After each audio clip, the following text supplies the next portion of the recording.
Now next theory, prevention and control. The age-old adage of prevention is better than cure hold true here also. तो ऐसा माना जाता है कि prevention के लिए कि क्योर से अच्छा है, कि क्योर से बेटर देन क्या है, तो प्रिवेंशन है. It is also true that habits such as smoking, taking drug or alcohol are more likely to be taken up at young age, more during adolescence. तो ये भी एक हकीकत है कि स्मोकिंग करना, ड्रग करना, अल्कोहल, ये सब की आदत जो है वो यंग जब होते हैं तभी से स्टार्ट हो जाती है, एंड एडल्सेंस में ये आदत जो है वो स्ट्रॉन्ग हो जाती है, ज़्यादा हो जाती है. Hence, it is best to identify the situation that may be pushed an adolescents toward use of drugs or alcohols and to take remedial measure well in time.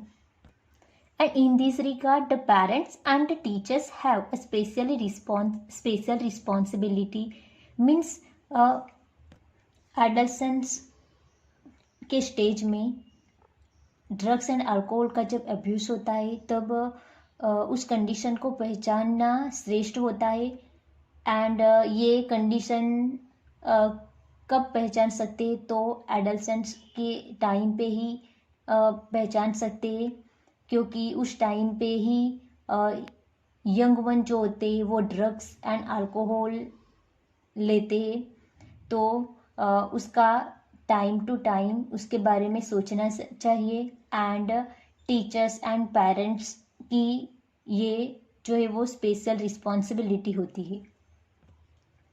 Parenting that combines with high level of nurturance and consistent discipline has been associated with lower risk of substance, alcohol, drug and tobacco abuse. इसलिए सभी young one का means parents को सभी बच्चे का पालन ऐसा करना चाहिए कि वो अल्कोहल, ड्रग्स एंड टोबैको का एब्यूज़ ना कर सके. Some of the measures mentioned here would be particularly useful for prevention and control of alcohol and drugs abuse amongst adolescents. First one, avoids undue peer and pressure. Every child has his or her own choice and personality which should be respected and nurtured. A child should not be pushed unduly to perform beyond his or her threshold limits, be it studies, sports or other activities. सभी लड़की and लड़के की अपनी खुद की choice होती है, अपनी खुद की पर्सनालिटी होती है. तो सभी बच्चे की चॉइस एंड पर्सनालिटी को रिस्पेक्ट देना चाहिए. एंड सभी बच्चे को अपनी चॉइस के अपोजिट नहीं जाना चाहिए. एंड अपनी चॉइस एंड पर्सनालिटी के लिए उन लोगों को दबाना नहीं चाहिए, पुश नहीं करना चाहिए. इसलिए सभी बच्चे को अपनी चॉइस एंड पर्सनालिटी की रिस्पेक्ट दे के चॉइस एंड पर्सनालिटी का लिमिटेशन नहीं लाना चाहिए. वो स्टडी रिलेटेड हो या फिर स्पोर्ट रिलेटेड हो, कोई भी एक्टिविटी हो. मीन्स बच्चे को पीयर प्रेशर से दूर रखना चाहिए. जो बड़े लोग होते हैं जैसे कि ग्रैंडफादर, उन लोगों का कई बार प्रेशर होता है, तो वो नहीं होना चाहिए. अगर ऐसा हुआ तो वो ड्रग्स एंड अल्कोहल का एब्यूज़ लेना स्टार्ट कर देगा, ड्रग्स एंड अल्कोहल लेना स्टार्ट कर देगा वो सब से दूर जाने के लिए, एंड एब्यूसर भी बन सकता है. Then second one, education and counselling. Educating and counseling him or her to face problems and stresses and to accept disappointments and failures as a part of life. It would also be worthwhile to channelize the child's energy into healthy pursuits like sports, reading, music, yoga and other extra curricular activities. Problems and stress trace को कैसे face करना चाहिए, या फिर life में कोई failure part आ गया तो वही एक लाइफ का पार्ट है, ये सब समझाना चाहिए. एंड उसके रिलेटेड एजुकेशन एंड काउंसलिंग देना चाहिए।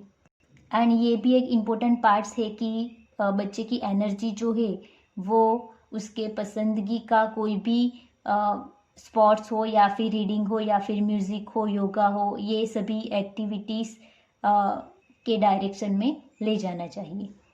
Now next one, seeking help from parents and peers.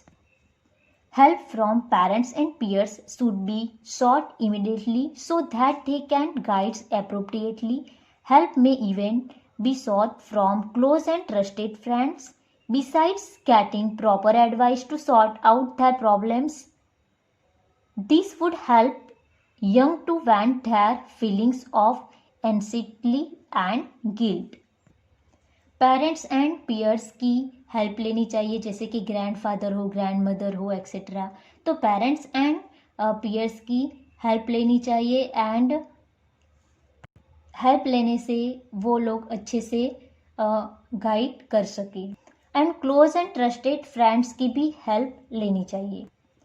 Youth person जो होते हैं उन लोगों की प्रॉब्लम्स को सॉल्व करना चाहिए ताकि अच्छे से गाइड कर सके एंड उन लोगों के ट्रेस एंड फीलिंग को समझ सके। Then looking for danger things, alert parent and teacher need to look for and identify the danger things discussed above. Even friends, if they find someone using drugs or alcohol, should not hesitate to bring this to the notice of parent or teachers in the best interest of the person concerned. Appropriate measure would then be required to diagnose the malady and undiagnosed cases. This would help in initiating proper remedial steps or treatment. Alert parents and teachers को ये जो dangers things होते हैं उसको पहचान के उसके बारे में डिस्कस करना चाहिए। अगर कोई पर्सन जो है वो ड्रग्स एंड अल्कोहल लेता है ऐसा मालूम पड़ा तो वो बात